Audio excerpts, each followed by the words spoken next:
그래서 오늘 교회 본질인데 정말 오늘 분량도 엄청 많은데 그냥 정말 써머리 하듯이 정말 훑고 지나갈게요. 오늘 사실 이것도 오늘 지금 이 일화도 이건 물론 영상에서 편집할 겁니다. 이 얘기는 영상에 남지는 않을 거고요. 여러분 교회가 뭘까요? 교회가 제가 맨날 목사님은 그게 뭘까? 맨날 그러고 시작한다고 정의 내리는 거 되게 좋아한다고. 근데 이게 되게 핵심적인 겁니다. 어떤 진리를 접근하는 방법론 중에 이거는 안 믿는 사람 철학자도 쓰는 방법이에요. 정의가 명확하지 않으면 논의 자체가 혼란스럽습니다. 나는 믿음이라는 걸 이렇게 이해하고 있는데 그 사람은 믿음이라는 게 확실한 거를 이해하는 걸 믿음이라고 생각하는 거예요. 예를 들면 그러면 확실성이 믿음이고 근데 성경이 말하는 믿음은 불확실성 속에서 관계를 통한 신뢰 안에서 그것도 예까지 들었어요. 우리 어머니가 급한데 전화가 왔고 급한데 잠깐 내가 지금 급하니까 설명 못하고 언제까지 와 하고 전화 딱 끊었으면 불확실성이잖아. 그 가면 무슨 일이 있을지 난 몰라. 근데 가죠. 그게 믿음이라고. 이게 신뢰라고. 근데 이제 또 다른 얘는 아니 그건 아니죠 하면서 막 이렇게 막 비비는데 그러니까 내가 논리로는 이겼어. 그러니까 본인이 졌다라고 생각은 안 나지. 그러니까 논리로 이긴다고 그 사람이 그걸 받아들여야 이긴 거잖아요. 그 사람이 안 받아들이면 어차피 이긴 게 아니지. 그러니까 그 사람은 계속 배변을 하고 나는 논리적으로는 다 그걸 변증을 하고 하는데도 그거를 아니라고 생각을 해버리면 이제 어차피 1대1 마피아도 아니고 네가 마피아야 서로 그러고 있는 거지. 심판이 없는 거잖아요.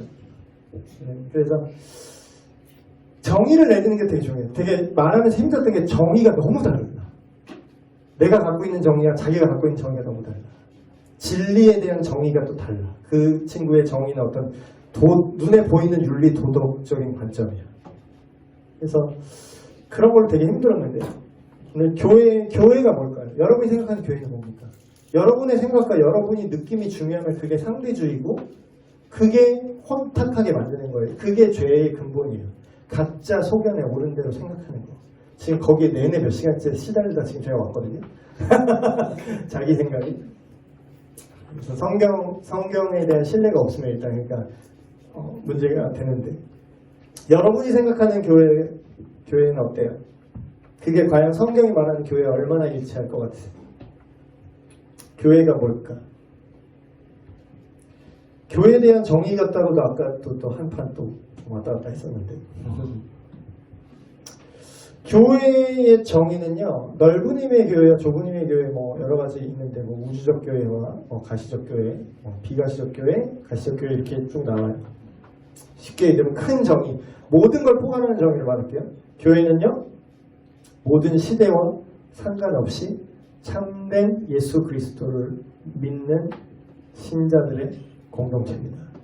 자, 교회는 건물이 아니에요. 교회는 믿음의 공동체예요.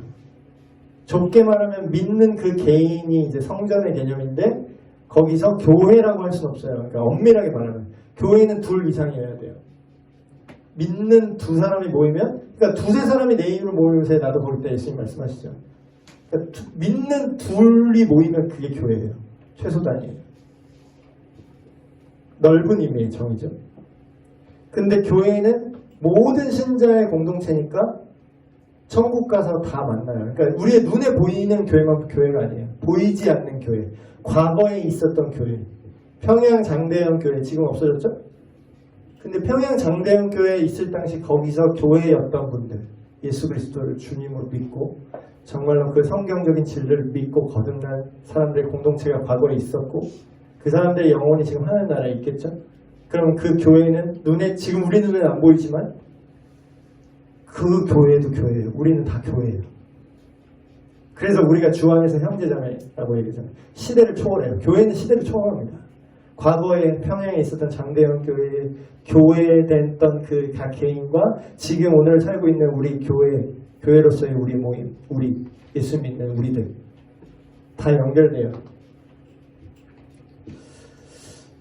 그러니까 엄밀한 의미의 교회는 구원받은 자의 공동체가 맞고요. 교회 등록 교인과 교회 조직이 교회가 아닙니다. 엄밀하게 따지면.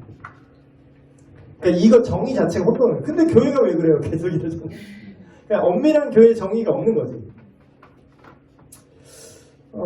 그래서 구약적인 배경, 이것까지 다 얘기하면 시간 너무. 한번 보세요. 교회는 구약의 신약의 하나님 예수님이 이제 내 교회를 세우리냐고 교회를 처음 신약에 만든 것 같지만 사실 교회의 그런 관념이라고 할까요? 프로토타입이라고 할까? 그건 이미 구약 시대 때 있었습니다. 구약 시대부터 이집트에서 탈출하잖아요. 밖으로 부르심을 받았다. 칼레오가 이제 콜의 원형이에요. 부르다, 불러내다, 부르다, 칼레오. 에크가 저 두사인데 뭐뭐 밖으로라는 의미가 됩니다. 에크가 앞에 붙으면 밖으로 불러낸 존재라는 거예요. 에클레시아. 세상 속에 있었으나 세상 밖으로 부르심을 받아서 하나님을 예배하는 존재들, 그 공동체들. 그럼 뭐예요? 이집트 탈출했던 이스라엘 백성이 에클레시아죠. 그러니까 교회는 구약 시대부터 있는 거예요. 그러니까 연속성, 정확히 말하면 구약의 그 회중 교회와 신약 시대 교회, 지금의 교회의 연속성을 갖는 거죠. 교회는 근데 눈에 보이지 않는 교회 제가 얘기했어요. 근데 동시에 눈에 보여요. 눈에 보이는 교회는 뭐냐? 우리가 쉽게 들으면 지역교회예요. 눈에 보이는 공동체. 사람의 공동체가 있어야 돼요. 물론 건물이 없어도 공동체는 있을 수 있겠죠.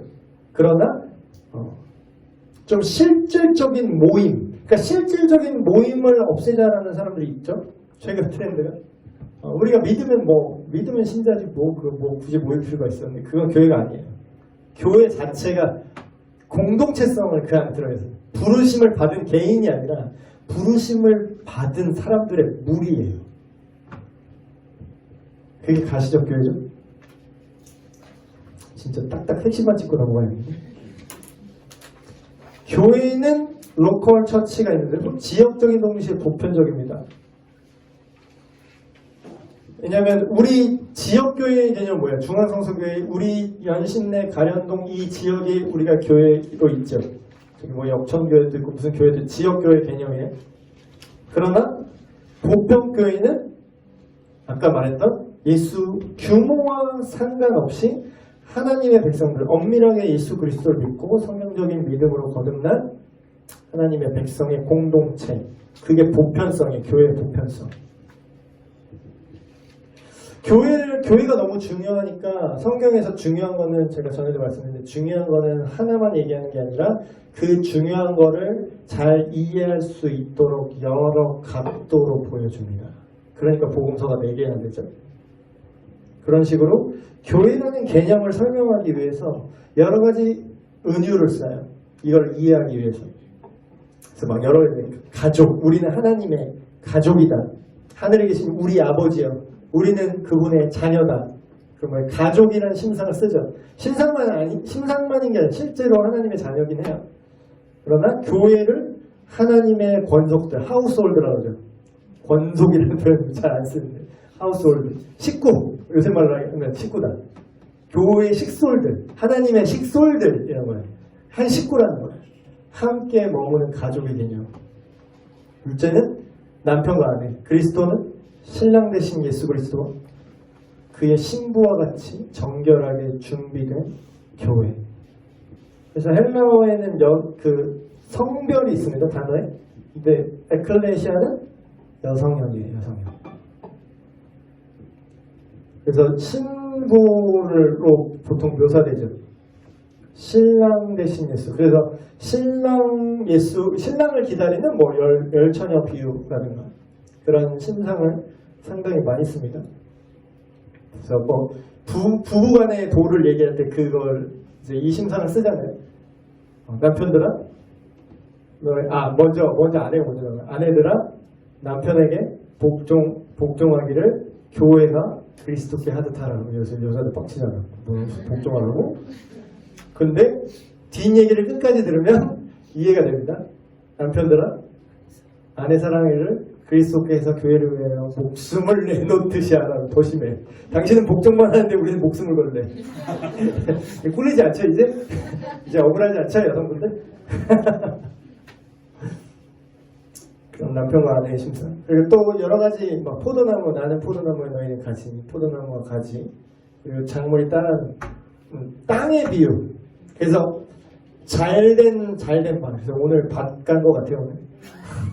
너무 황폐한 밭이었어. 돌 고르는데 너무 힘들었어. 아직 더 골라야 될 것 같은데.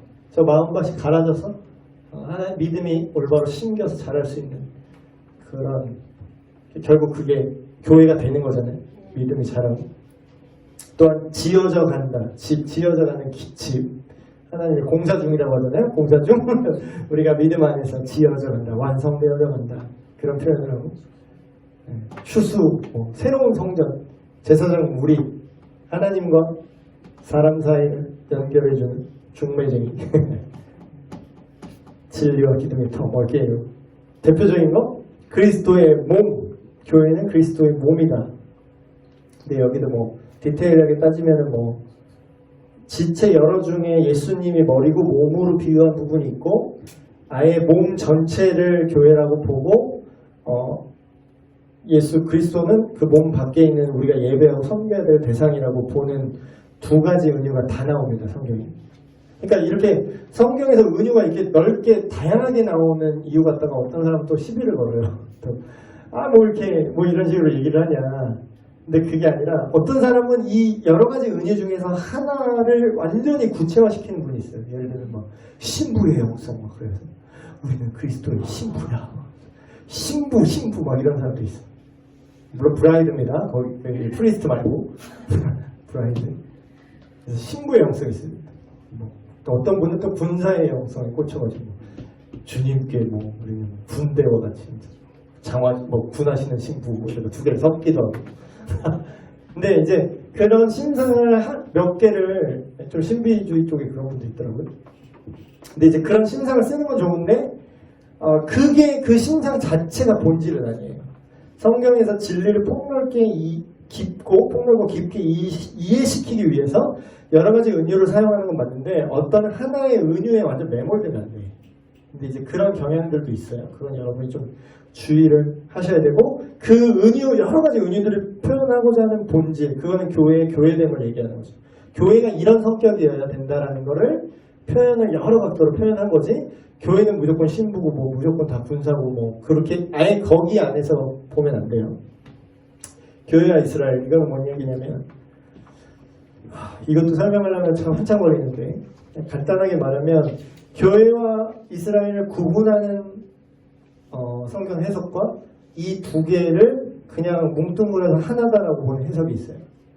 근데 여기서 말하는 분리해서 보는 해석은 세대주의라는 성경 해석인데, 여기서는 쉽게 얘기하면, 물론 되게 디테일하게 들어가면 다양한데 이 세대주의 계열도 되게 다양해요. 그러나 세대주의라고 말할 때 공통점은 뭐냐면 혈통적 유대인, 그러니까 이스라엘, 혈통적인 이스라엘을 하나님이 구약의 그 예언대로 그대로, 그러니까 쉽게 얘기하면 국가적이고 혈통적인 이스라엘을 따로 구원하신다는 거예요.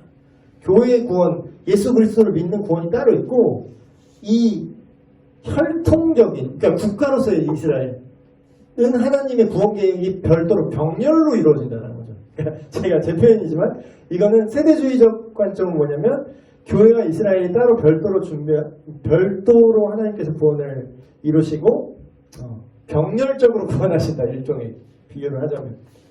그래서 이런 성경 해석을 문자적으로 그대로 읽는 그대로 읽으면 이렇게 돼요. 근데 이제 그것도 이제 문자주의랑 문자적 해석은 다른데, 까는 입장은 문자주의라고 까고 디펜스하는 입장은 이건 문자적 해석이다라고 얘기하죠. 그래서 이 언어 하나가 2단까지는 아니고 좀 첨예하게 좀 싸우는 성경 해석이 있네요. 나머지 하나는 언약주의 관점인데, 이건 뭐냐면 구약의 이스라엘이 신약 이후의 교회로 통합된다는 거예요. 그 근거는, 성경적 근거는 실제로 구약 시대의 구약의 여호와 신앙인데 예수를 메시아로 믿었던 사람과 그런 여호와 메시아 신앙이 없는데 예수만 믿었던, 우리랑 비슷하죠? 예수만 믿었던 신약의 이방인 교회가 공존했던 시기에 바울의 관점을 보면 구원이 별도가 아니라 하나라고 얘기하고 있는 듯한 그런 구절들이 지금 여기 나와요. 그래서 이거는 뭐냐? 언약주의 관점은 뭐냐면 구원을 직렬적으로 이해하는 거예요. 과거의 이스라엘의 구원이 신약의 교회의 모든 그냥 하나님의 백성으로 통합돼서 유대인이든 뭐 정치적 이스라엘이든 모든 예수 그리스도를 믿는 믿음 안에서 그냥 교회로서 하나님의 백성이 된다. 이제 이게 언약신학의 입장이에요. 언약주의, 개혁주의 신학 뭐 해야 되나? 정통양로교? 근데 이제 우리 성서대학교에도 이 두 관점의 교수님들이 각각 계셨어요. 대표적인 신학교, 그 달라스 신학교가 세대주의 해석을 하는데, 근데 이게 어느 하나가 이단이라고 서로 투닥투닥 하는 부분도 있지만, 물론 이단적인 얘기하는 분파도 있어요. 근데 이 안에 싸잡아서 세대주의가 완전히 이단이다, 언약주의가 무조건 정설이다, 이렇게 말하는 건 좀 무리가 있긴 해요.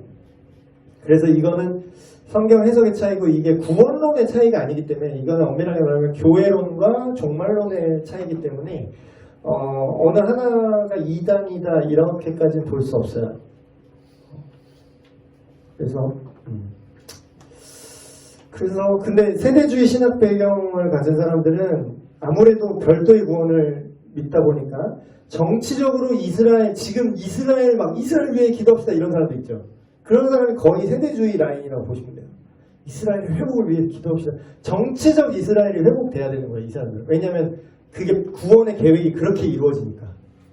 그래서 근데 저는 저희 누나가 또 막 자꾸 그런 거 어디서 듣고 와갖고 막 이게 그게 아니라 모든 지금 유대인이라고 예수 안 믿어도 유대인이라고 구원받는 게 아니라는 건 바울 신학에 이미 명확하게 나와 있는데 세대주의고 나발이고 나는 그거 모르겠고 그게 중요한 게 아니고 그냥 유대인도 예수를 믿어야 돼. 난 이것만 답만 말했어요.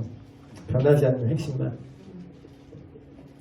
그래서 그런 교회와 이스라엘에 대한 그런 논쟁점이 있다는 잠깐 그다음에 교회의 표지. 교회 표지가 뭐냐면 구별되는 교회, 이게 있어야 교회야. 쉽게 얘기하면. 이런 특징을 가져야 교회라고 말할 수 있는 거예요. 교회 표지는.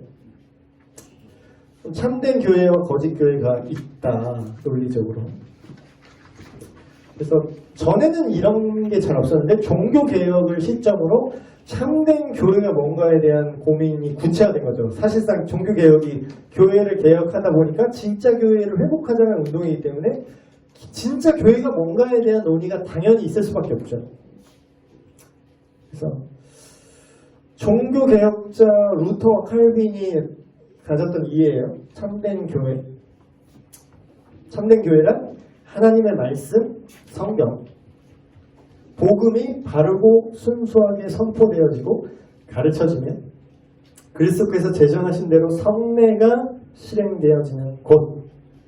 그 참된 교회의 조건이 몇 가지가 있는데 첫 번째, 하나님의 말씀이 올바르게 선포되는 것. 다르게 말하면 올바른 성경 해석에 근거한 올바른 교리가 선포될 뿐만 아니라 가르쳐지는 곳. 그러니까 교회가 참된 교회가 아니고 뭐예요? 당연히 이단적인 비성경적인 가르침을 유통하는 모든 그런 세력들이 진짜 교회라고 볼 수 없겠죠. 성경에 이제 물타는 애들. 두 번째, 이건 1번은 다 동의하실 거예요. 근데 2번은 약간 처음 알았다 이런 분도 있을 것 같아요. 두 번째 교회의 표지는 뭐냐면 성례, 오늘 마침 또 성찬식 했잖아요. 성례가 올바르게 집행되는 곳이 교회의 표지입니다. 이건 지역교회 얘기하는 거예요. 가시적교회 얘기하는 거예요. 성례가 없더라도 뭐 믿음의 공동체가 있을 수는 있죠. 근데 그거를 엄밀한 의미에서 교회라고 볼 수가 없어요. 왜 그러냐? 아까도 뭐 얘기했지만 청년부터 얘기했지만 세례를 누가 받죠? 예수님이 직접적으로 끝까지 유지해라. 내가 다시 재림하는 날까지 끝까지 해라. 라고 말한 예식이 성례인데 성례 그게 정확히 2개밖에 없어요. 성경적 근거를 갖는 거. 천주교에서는 자꾸 7성례라고 7개를 자꾸 만드는데 실제로 성례는 성경이 인정한 성례는 2개밖에 없습니다. 그게 뭐냐? 첫 번째 세례, 두 번째 오늘 한 성찬입니다. 세례와 성찬. 그럼 세례가 뭐예요? 세례를 받았다는 건 제대로 날림으로 받은 건 제외할게. 이것도 아까 이거 같다 했어. 왜 제대로 안 믿는데 왜 날림으로 교회들이 세례를 줘서 그러냐고. 나도 그냥 짜증난다고. 그러니까 막 우리 용언 짓 하지 맙시다. 그래서 엄밀한 의미로 복음을 믿고 회개하고 제대로 예수님 믿는 사람이 받는 게 뭐예요? 믿음의 고백. 나는 예수와 함께 죽고 예수로 살겠습니다. 센 말로 난 예수한테 혹 팔았고 나는 예수로 살고 예수 안에서 살고 예수와 살겠습니다. 이거잖아요. 네, 너무 세게 말했나? 이럴 거면 세례 안 받을 걸 그랬어요. 이거를 그러니까 복음약관을 설명 똑바로 하고 세례를 줬어야 돼. 이런 거 설명 안 하고 막 혹 팔아야 돼. 난 이런 얘기했어요. 김슬기 기자가 예수님한테 혹 파는 건데 괜찮겠어요? 악마한테도 사람들이 돈 벌려면 악마도 혹 팔잖아. 돈에도 혹 파는데 그런 거 있잖아요. 막 이런 더러운 돈으로 나를 감히 하라고 말하기엔 너무나도 큰 돈이었다. 막 이런 거 있잖아요. 그러니까 돈에도 인간이 그런 혼을 파는데 하물며 진짜 우리를 지으시고 하나님이신 구원자이신 그 주 대신 예수 그리스도를 믿는다고 할 때 혼을 판다는 게 뭐가 센 표현이야. 근데 이 정도 결단이 없고 세례를 주고 받고 했기 때문에 이 성례에 대한 인식 자체가 나빠졌고 그런 거에서 막 그러면 뭐 그냥 결과적 진리를 표방하는 분에게는 결과적으로 하나님이 계시면은 진짜 있으면 이러면 안 되는 거 아니에요? 이 말을 내가 듣게 만든다는 거지. 그렇죠? 잘못은 인간이고 욕은 하나님 먹고. 그래서 그런 성례가 있어야만 그러니까 세례라는 거는 그러면 교회가 아까 교회의 정의에 세례가 들어가는 거예요. 엄밀한 의미의 세례는. 세례를 주라잖아요. 실제 예수님도. 그런 너희가 나의 제자를 만들 뿐만 아니라 세례를 주어 제자를 삼으라 이렇게 얘기했잖아요.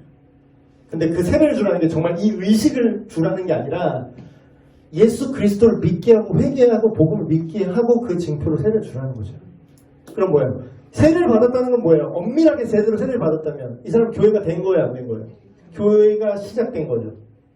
교회로서 우리의 일원이 된 거잖아요. 그거를 우리가 향유하는 의식이 뭐예요? 두 번째 성례. 성찬이 뭐예요? 세례를 받고 예수한테 홍판 사람들의 회동 아닌가? 예수한테 홍판 사람들의 회동이잖아요. 우리 서로 이걸 기억합시다.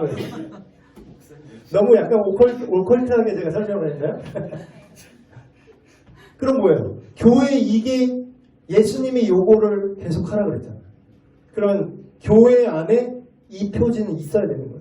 그러니까 요새 약간 사설 예배, 그러니까 물론 장점이 있습니다. 그걸 제가 무조건 비난하는 건 아니에요. 근데 요즘 젊은이라든가 이제 교회가 뭔지에 대한 성경적 이해가, 교리적 이해가 없고 그냥 날림으로 자기 생각대로 믿는 분들이 혹여 있다면 문제가 발생하는 게 예배가 되게 많잖아요.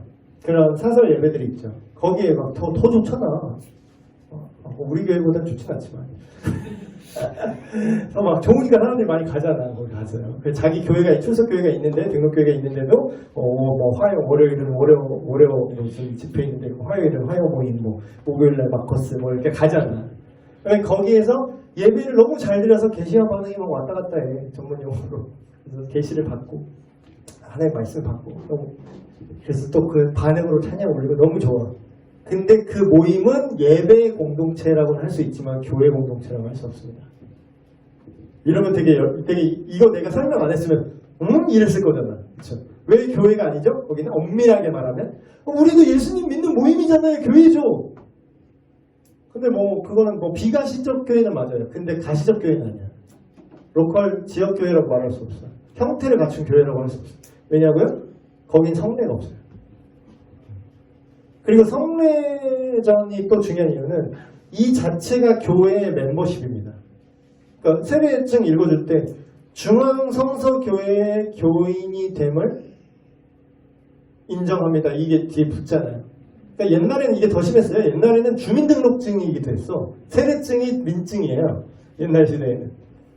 그때 유아세를 주기 때문에 얘가 태어나고 몇 년도에 태어나는지 그 세례증을 보고 알았단 말이에요. 옛날에. 그러니까 그러니까 지역교회 개념입니다. 그래서 교회를 교회되게 하는 것은 물리적인 형태의 측면을 말한다면 성례전이 올바르게 설명되어지고 집행되어야 된다. 근데 성례전이 엉망이면 그게 제대로 된 교회? 세례 그냥 개나 소나 막 주고 그냥 세례줄 돈 주고 팔고 뭐 성찬하는데 그냥 막 맘 상할까봐 처음 세신자 왔는데 맘 상할까봐 나만 따식해 왜 먹을 거 치사하게 그거 몇 푼 한다고? 나는 왜 안 줘요? 막 시험 들까? 뭘 시험에 들 것도 없어. 믿지도 않는 사람인데 뭘 시험을 들어. 믿지도 않는데. 근데 그 사람도 막 우쭈쭈 그러고 그냥 이거 드세요. 막. 그럼 뭐예요? 그게 교회예요? 인간 언제부터 교회가 인간을 줘? 뭐 인간한테 혼 팔았어요? 우리가 예수한테 혼 팔았어요? 그럼 누구 말 들어야 돼? 예수님 말 들어야 돼요? 그 사람 삐지는 거 걱정해야 돼요? 그러니까 이상한 교회가 있어. 가끔 가다가. 그래서 이런 교회론에 대한 올바른 신학이 없으면 실용적이랍시고 현실적으로 그 성도 떠나면 이제 그 사람이 돈이 11조 얼마 내는지 알아요? 그 사람 재산이 얼마지? 그 사람 와서 좀 헌금 좀 내고 그게 무슨 소용이야. 그 사람은 세례도 안 받았는데 그 사람 예수를 안 믿는데 교회가 아직 아닌데 그러니까 그 사람을 배척하라는 뜻이 아니라 이 교회의 가치가 유지되도록 퀄리티를 유지하도록 어떻게 해요? 그걸 분리할 필요가 있대. 그 사람이 교회가 되도록 아까 얘기했듯이 양육하고 가르치고 말씀을 나누고 변증하고 권위를 내려놓고 허심탄회하게 그런 진리에 대해서 논할 수 있는 걸 하는 건 오케이. 그러나 그 사람이 교회는 아니죠. 그래서 그런 세가족반의 역할이 그런 어떤 교회가 아닌 사람을 교회로 들어오게 하는 어떤 교회가 아닌 사람을 교회로 들어오게 하는 역할을 하면은 어떤 그 행정적인 걸 생각하세요. 보통 여기서 그럼 여기서 좀 누구랑 친해져야지 교회 계속 다니지 그것만 생각해. 근데 그것도 물론 필요하지만 신학적인 면으로도 동일하게 아직 교회가 아닌 사람에게 진정한 의미의 믿음 안에 들어온 교회가 되게끔 완충 역할을 하는 그런 게 필요하다는 거예요. 그 사람이 말 맞다나 안 믿는데 누구 친해서 그냥 뭐 정착 잘했어. 그럼 그 사람 교회가 됐느냐? 교회 매주 나오고 헌금도 돼. 근데 막 전혀 생각은 딴 소리래 막. 이러면 이렇게 하나님은 이래야 돼요 라고 자기 생각을 갖고 있어. 그 사람 교회가 아니에요. 그건 믿는 게 아닌데. 네, 그렇죠. 여기까지.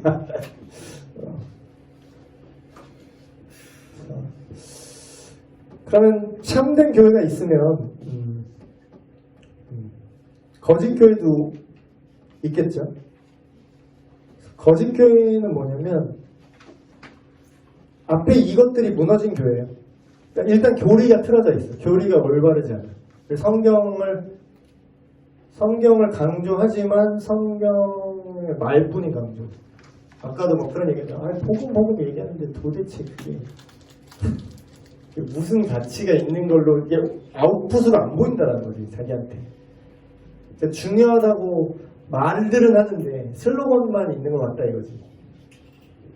그래서 그런 것들에 동의하는 부분도 있어요. 그런 말뿐이 거짓 교회. 그러니까 교리적으로는 올바르게 있지만 사실상의 불신자죠.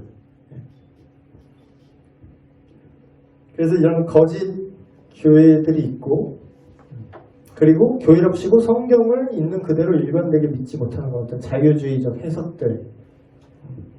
해석의 방법론에 있어서 객관적인 해석을 추구하는 것은 동의를 해요. 근데 이제 그 과정과 결과에 있어서 이거를 믿지 못하기 때문에 이렇게 해야 된다라고 하는 그런 흐름이 교회 안에 있다면 아까 뭐랬죠? 교회 정의가 뭐랬죠? 믿는 자의 모임이라고 했죠. 그럼 이미 교회가 아닌 거예요. 그러니까 막 우겨도 소용없어. 근데 그건 그냥 자기 생각에 그러니까 계속 그게 부딪히는 거예요. 자기 생각에 이래야 된다는데 그게 성경에 말하는 게 아닌데 그럼 내가 거기다 어떻게 얘기를 해야 될까? 훅 하고 내가 기절시킬 수도 없고 내가 어떻게 해야 되지? 진짜 묶어놓고 믿어질 때까지 패면은 그거는 믿음이 아니잖아. 그거는 세뇌고. 그래서 그러니까 그거를 철석같이 그걸 믿나 봐요. 이게 진리라면 무조건 납득이 되어져야 된다. 이게 진리라면 모두가 다 전했을 때 모두가 다 믿어야 된다. 그렇게 믿지 못하게 하는 거는 그게 진리가 아니거나 진리를 전한다는 목사들이 능력이 없기 때문이다. 아주 논리가 속편해. 되게 깔끔하죠? 그래서 우리가 참된 교회가 뭔지 근데 이 논리는 뭐야? 결국은 자기 생각이잖아. 그럼 참된 교회는 뭐냐면 목회자와 회중이 성경을 읽고 그 속에서 올바른 의미를 찾고 그 안에서 살아가는 것. 그게 진정한 교회입니다, 여러분. 교회 건물로서 교회가 있죠. 근데 교회는 교회 되어져야 되는 거예요. 그러니까 교회의 순결함과 연합 측면인데 더 순결한 교회와 덜 순결한 교회가 있어요. 아까는 참이냐 아니냐를 얘기했다면 이제는 그럼 뭐가 더 본질의 순도가 높은 교회냐? 우리 솔직히 알잖아. 우리 딱 봤을 때 이 교회는 약간 사짜 교회 이런 거 있잖아요. 우리끼리 하는 얘기지만 뭔가 이제 장사꾼 냄새 나고 뭔가 이제 여기 약간 꾼 같은 교회 있잖아. 교회 같지 않고 우리 교회는 안 그러지만 그래서 근데 그게 제가 이렇게 말하는 게 아니라 성경에도 그게 나와요. 심지어. 근데 이제 그게 교회의 순결함에 대한 정도에 대한 어떤 판단인데 결국은 교회의 순결함이라는 게 도대체 뭐냐. 교회가 순결하면 뭐가 뭐 어떻게 하는 게 순결한 거고 어떻게 하지 못하는 게 순결하지 못한 거냐. 교회가 순결하다는 것의 정의가 뭐냐면 잘못된 교리나 행동으로부터 아까 교리만 얘기한 게 교리와 아웃풋까지 포함해서요. 교리는 다 맞다는 거지. 교리는 다 복음이 좋대. 다 교리는 다 예수 믿는데 네가 이 붓슬로는 나를 경외하나? 이거는 성경시대부터 있었던 얘기예요. 행위로는 나를 능멸하는구나. 오늘날도 그런 교회가 있죠. 그러면 그거는 순결한 교회예요? 순수하지 못한 교회. 그러니까 교리나 행위로부터 잘못된 교리나 행위로부터 자유로운 정도. 그리고 교회가 순결한 정도는 결국 교회를 향해서 하나님의 드러나 있는 뜻. 여기 드러난 뜻이라는 게 무슨 뜻이냐면 구체적인 지표가 있어요. 하나님이 대놓고 넓은 힘이 하나님의 뜻하면 오늘 하루 종일 얘기해도 이제 놀려요. 그래서 헤어지면서 시간이 없어서 짜증난다고 나는 막 지금 더 이게 털어야 되는데 내가 지금 시간 없어서 나 지금 이게 납득이 안 된 상태에서 지금 이렇게 하는 게 너무 짜증나게 나중에 진짜 하루 종일 얘기하자고 무제한 토론 2시간이 너무 짧았어. 시간이 어떻게 하는지도 몰랐어. 사망 토론 죽을 때까지? 한쪽 죽을 때까지? 그래 사망 토론으로 한쪽 죽을 때까지 한쪽 납득해서 죽을 때까지 사망 토론 무서워. 근데 되게 재밌었어요. 재밌는데 힘들었어. 그러면 순결한 교회가 되기 위해서 필요한 요소는 뭐 여러 가지가 있죠. 대표적인 거 성경적인 교육, 아까 말했던 성례의 온전한 시행, 그리고 이거 잘 못하는 게 바른 치리와 건징. 교회 안에 이거는 교회 안에서만 가능합니다. 왜냐하면 진짜 엄밀한 의미의 교회는 예수님한테 호흡하겠다고 작정한 사람들만 교회이기 때문에 그러면 이 안에서 치리가 가능해요. 민주적으로 합시다. 웃기지 마. 우린 다 예수님 노예인데 무슨 뭐 민주적이에요 이 안에서. 그렇다고 제가 뭐 독재로 교회를 행정적으로 독재적으로 교회를 운영하는 게 옳다는 뜻이 아니라 기본적으로 예수를 믿는다는 엄밀한 의미의 교인들한테는 민주적인 게 문제, 다수결이 문제가 아니라 예수의 가르침대로 통치받는 게 원래 교회라고요. 그렇기 때문에 그 결과 어떤 게 이루어져야 돼요? 올바르면은 그 기준에서 넘어갔으면 치리를 받는 게 정상이에요. 잘못했으면은 권징을 받아서 페널티를 받아서 다시 회개할 기회를 주되 끝까지 회개를 안 한다. 그러면 근데 다른 믿는 거를 방해한다. 그러면 쫓아내는 게 맞아요. 그렇죠? 그리고 참된 예배 예식일 수도 있고 마음가짐일 수도 있고 효과적인 기도, 효과적인 가정. 여기 효과적이라는 표현을 썼는데 순결한 교회는 기도를 많이 하는 교회가 순결한 교회가 아닙니다. 간증을 많이 하는 교회가 효과적인 교회가 순결한 교회가 아니에요. 이거 내 스타일이야. 좀 정확해야 돼. 그러니까 효과적인 기도 간증이라는 표현을 썼다는 건 뭐예요? 비효과적인 기도와 간증이 있다는 뜻이죠. 비효과적인 기도와 간증은 뭔지 알아요? 소용없는 기도. 자기 욕심으로 쓰려고 잘 먹고 하니까 응답이 안 되는 거 아니냐. 속된 말로 대도 안 되는 거 아니냐. 엄마 칼도 그럼 대도 안 돼. 뭐 효과적인 요구예요? 아니죠? 성도들이 그러니까 앞에 게 돼야 뒤에 게 돼. 앞에 게 올바른 기도에 대한 올바른 성경이 말하는 교리 기도가 뭔지 이런 이해가 없기 때문에 자기 생각대로 또 막 기도하니까 비효과적인 기도를 하고 샤머니즘이 되고 약간 기복주의가 되고 그러면 그거는 순결한 교회라고 보기 힘들죠. 그런 식으로 교회가 점점 순결해져야 되는 거예요. 개인적인 성결, 거룩함, 개인적인 개인 경건, 구제하는 거, 예수님을 사랑하는 거, 복음 전도와 선교에 대한 관심, 이런 여러 요소들이 있죠. 교회의 연합 측면에서 뭐 여러 가지 얘기가 많죠. 이 교회의 연합은 기계적인 하나됨이 아니라 예수 그리스도 안에서 하나됨을 추구해야 돼요. 그럼 뭐예요? 반대는 뭐죠? 예수 그리스도의 밖에 있는 자랑 연합을 해야 될까요? 안 해야 될까요?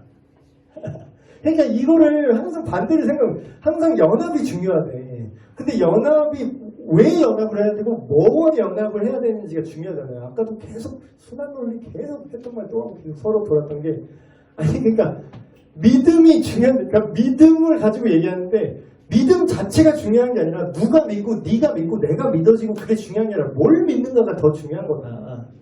그 얘기를 하면서 계속 논리가 돌았는데 이것도 마찬가지죠. 연합해야 된다. 우리가 연합하게 해주십시오. 난 살인마랑 연합하기 싫은데 그 살인마가 복음을 듣고 회개해서 연합하는 건 그게 복음이고 그게 교회가 되는 거니까 그게 맞는 건데 회개한 적도 없고 계속해서 여전히 악하고 여전히 비성경적인 교리를 갖고 있는데 우리가 하나로 교회가 돼야 된다? 그리스도와 벨리알이 어떻게 섞일 수 있습니까? 빛과 어둠이 어떻게 함께 갈 수 있겠습니까? 교회가 어떻게 동성애를 그게 맞다고 말할 수 있겠습니까? 그러니까 연합을 위한 연합은 옳지 않아요. 그래서 교인은 연합할 수 있어요. 근데 교회는 교회끼리만 연합할 수 있습니다. 헷갈리지 마세요.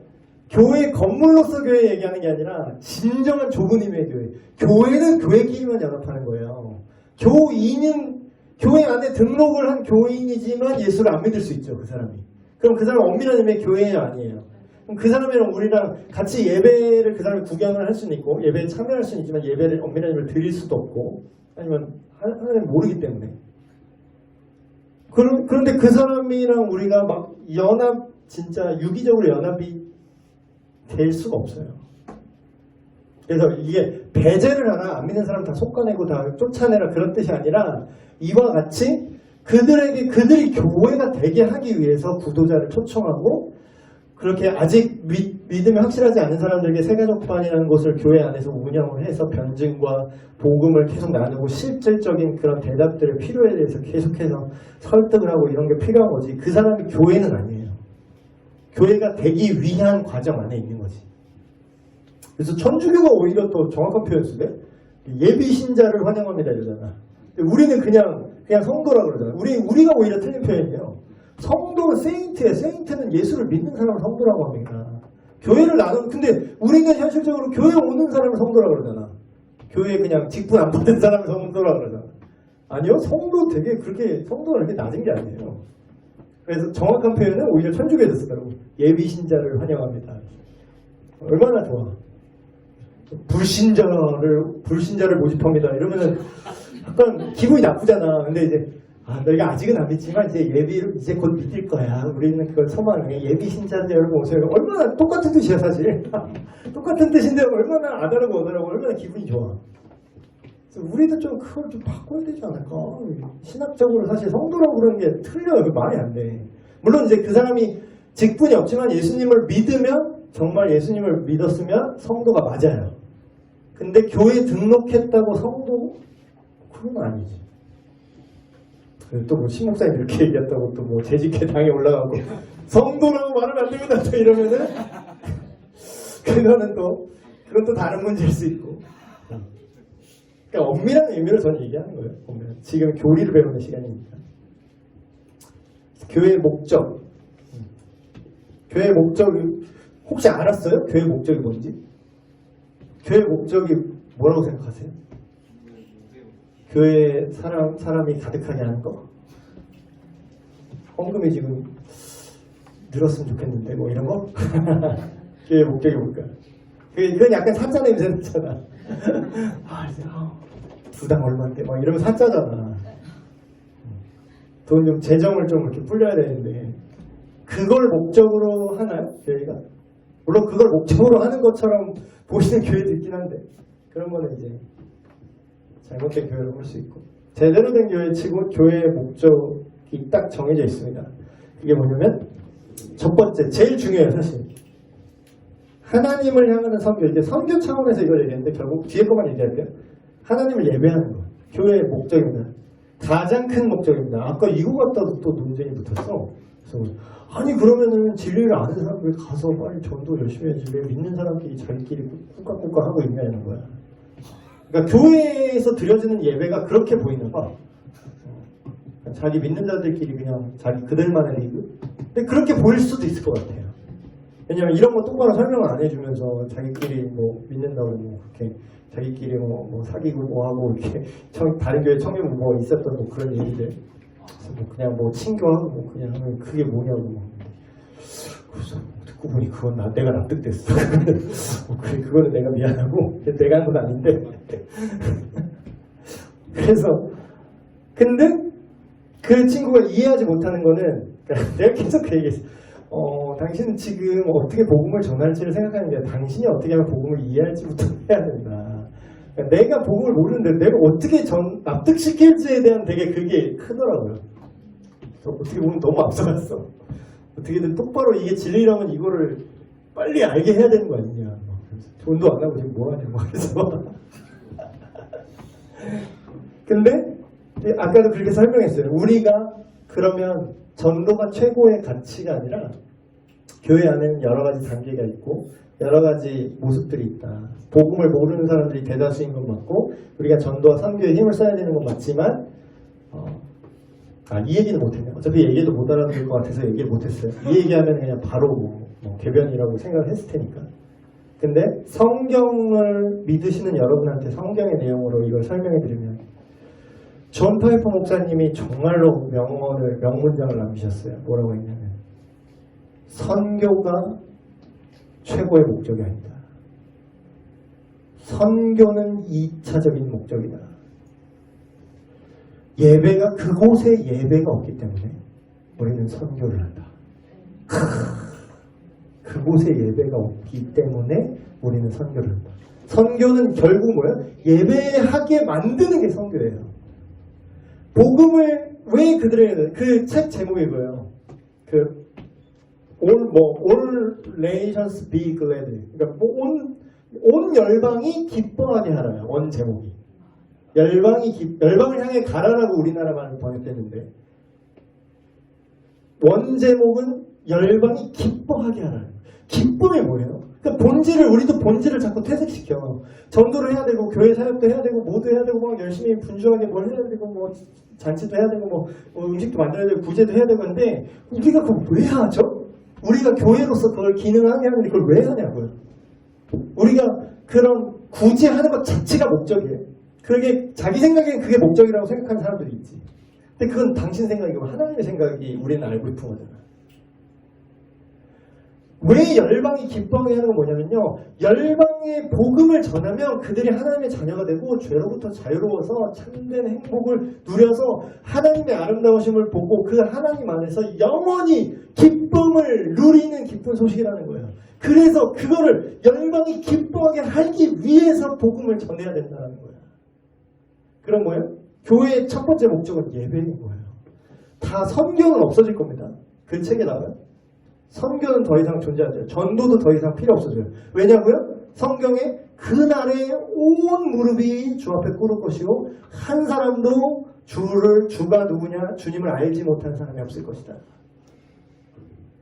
아는데 내가 이렇게 살았구나 하면서 아는데 지옥 가는 애들과 알아서 잘 하나님을 섬겼기 때문에 하나님과 만났기 때문에 천국에 있는 그 두 사람만 있을 뿐 주님을 모르는 사람은 없을 거예요. 그럼 선교가 더 이상 필요하나요? 전도가 필요해요? 아니 모두 다 알아.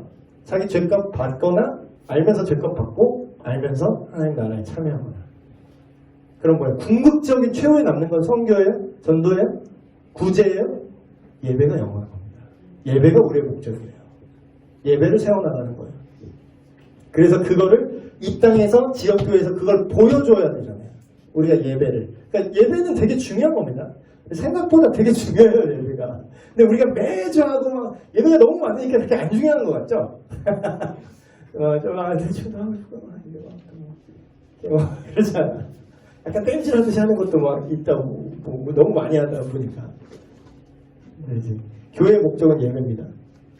두 번째 교회의 목적은 양육이에요. 아까 이것도 동의가 안 돼요. 그러니까 그 친구는 전도에 되게 꽂혔어. 그래서 되게 특이한 케이스인데, 이거를 납득을 시켜야 되는 거니까 결과론적인 하나님의 통치를 되게 소망하더라고. 그럼 이거를 똑바로 전해서 이걸 믿게 만들면 문제가 해결되는 거 아니에요? 근데 왜 이걸 믿게 똑바로 말하고 이게 이제 거의 그런 놈인데. 아니 당신이나 좀 믿고 시작하지. 당신도 잘 아직 확신이 없는 것 같으면서. 그러니까 되게 아주 특이한 경험을 했는데 이런 사람 처음 봤어요. 그래서 되게 재밌는 친구인데. 그래서 양육의 측면을 전혀 이해를 못하더라고. 목사님이 그럼 막 전도해야지 왜 여기서 자기가 볼 때 교회 왔더니 목사가 전도를 안 하고 말이야. 다 뭐 자기끼리 꽁짝꽁짝 하고 있고 믿는 사람한테만 믿는 얘기, 자기들만 아는 얘기 하고 있냐 뭐 그런 식으로 이제 또 이해되는 측면도 있나 봐요. 그래서 이렇게 모르는 게 너무 많으면 원래 이게 대화가 안 되잖아요. 그러니까 대학 교수랑 애랑 말이 안 통하는 것처럼 제가 뭐 대학 교수까지는 아닌데. 근데 이게 너무 그런 하나님 나라에 대한 세계관이 너무 없으니까 논의가 진행이 안 되는 거야. 그래서 그러니까 일단 좀 배우고 할까 근데 그러니까 뭐 그러면서 납득을 시켜야 뭐 믿어져 계속 쓰는 겁니다. 그래서 제가 목회자가 왜 전도를 그리고 실제로 하고 있고요. 안 그래도 우리 수요일도 하고 금요일도 합니다. 몰라서 그런 거고요. 그걸 설명하고 그리고 정말로 세 가족만 있는 게 아니잖아요. 교회 전체 파이에. 여기는 교회 20년 다닌 사람, 평생 다닌 사람, 다양한 배경의 믿음의 수준이 있는데 그럼 그 사람이 더 하나님의 깊은 지혜를 알고 더 성장할 수 있도록 양육하는 게 사실 지역 교회 목회자의 중요한 임무 중에 하나다. 전도가 지역교회 목회자의 임무가 아니라는 뜻은 아닙니다. 그러나 전도만 하는 거는 목사의 주력 임무라고 볼 수 있느냐? 그러면 순회 부흥사여야지. 순회 전도자여야지. 그러면. 아니면 큰 교회는 그런 거 있어요. 전도 목사라는 직함이 따로 있어요. 전도 파트를 아예 다 줘버린 거야. 이 사람은 전도만 생각하는 거야. 근데 이제 우리 교회 사장상 그렇게 내가 그러면 여기서 데리고 나가서 예배 시간에 한번 청년들 다 데리고 나서 전도 길거리 전도 한번 때려줘야 되나? 어때요 여러분? 청년 어때요? 한번 갈까 우리? 다 같이 한번 그냥? 우리 한번 미쳐볼까? 다 나가서 그냥 진짜 성령 받아서 다 길거리 연신내 그냥 여기 로데오 그냥 다 뒤집어? 전도 계속 해봐? 어떻게 해야 되지?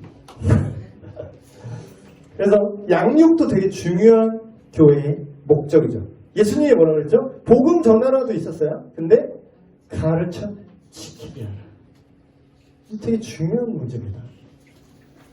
세 번째, 복음 전파와 자비, 구제 이런 거죠. 사회. 그러니까 이거 갖다가 계속 선교적인 시각에서 두 개가 계속 싸웠어요. 어떤 사람은 복음만 전하자. 아니다. 그들의 필요도 같이 채워야 된다. 사회 정의도 구현해야 된다.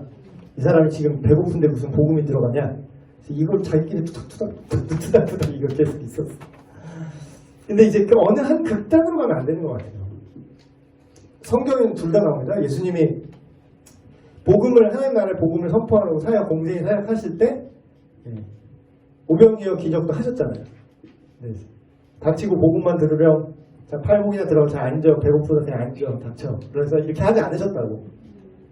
배고픈 그들을 불쌍히 여기셔서 먹을 것도 주시고 복음도 전하셨어요. 근데 주는 뭐예요? 먹을 게 주예요? 복음이 들어가게 하기 위해서, 복음을 믿게 하기 위해서 먹을 것도 주셨다는 거죠. 그럼 뭐예요? 오늘날 우리가 교회의 목적은 뭐예요? 복음 전파를 베이스로 한 그 복음의 어떤 적용? 삶에서의 어떤 보이는 복음.